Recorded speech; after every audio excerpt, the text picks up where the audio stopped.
grow your Amazon business successfully. Number 1. Volumetric weight. Volumetric weight is calculated by multiplying the length, width, and height of your product packaging and then divided it by 50/100. If the volumetric weight of your product packaging is 500 or more than 500, then there is possibilities due to volumetric weight you have to pay extra shipping fee on your product. However, it does not matter if your product weight is 200 or 250 grams. It is not calculated at the time of shipping fee, so if volumetric weight may apply on your product, then to inform, Amazon sends you a weight audit report. Number 2. Payment reconciliation.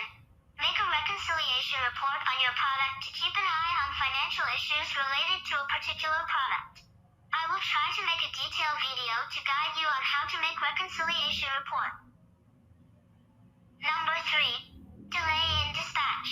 Try to dispatch your product and hand over it in given time window. Number 4. Print on demand.